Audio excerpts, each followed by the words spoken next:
Deze volgende compositie vind ik zelf een hele mooie vaas uit de nieuwe collectie van D&M. Deze vaas is in dit geval wit van buiten en zo wat gebronzeerd langs de binnenzijde. Als je nu zo'n een vaas of een sierpot hebt die tweekleurig is, vind ik het altijd belangrijk als je ze opvult dat je toch dat karakter behoudt.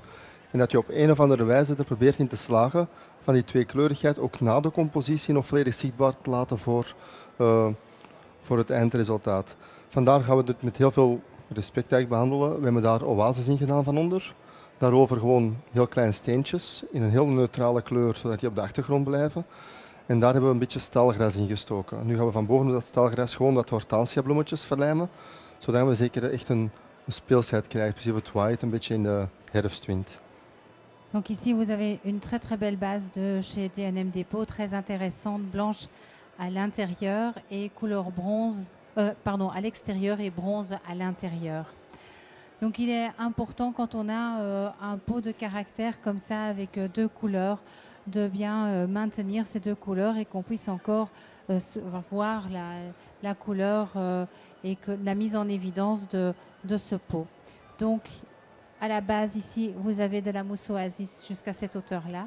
Et la mousse a été recouverte avec des tout fins petits cailloux, là, comme les bleus, mais encore un modèle plus fin dans un ton totalement neutre.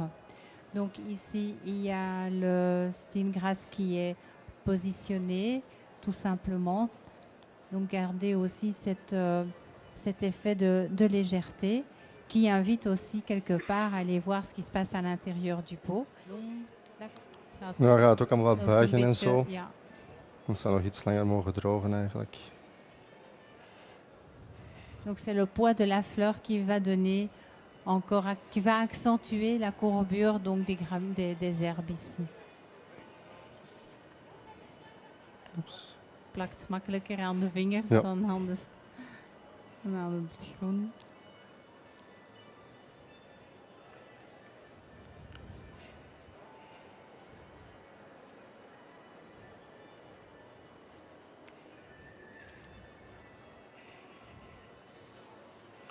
Het is best dat je altijd zorgt dat je hortensia goed doorgekleurd is op de plant voordat je hem gaat gebruiken.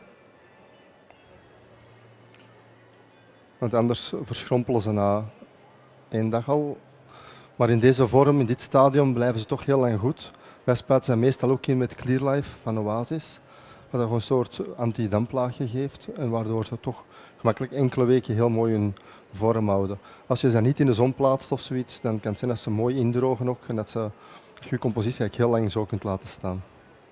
Donc, il est important pour l'hortensia de travailler des fleurons matures, donc pas trop jeunes, pas trop aqueuses, de telle sorte que on peut profiter très longtemps de la composition. Maintenant, les fleurons peuvent également être vaporisés avec le Flora Life de chez Oasis pour éviter l'évaporation de l'eau des fleurons. Et si cette composition est placée dans un endroit où il n'y a pas trop de soleil direct, ben les fleurons vont très bien sécher. Et là, le client peut profiter plusieurs semaines de cette composition.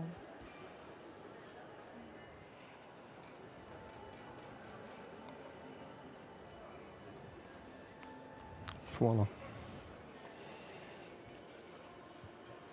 Oups. Tout en finesse.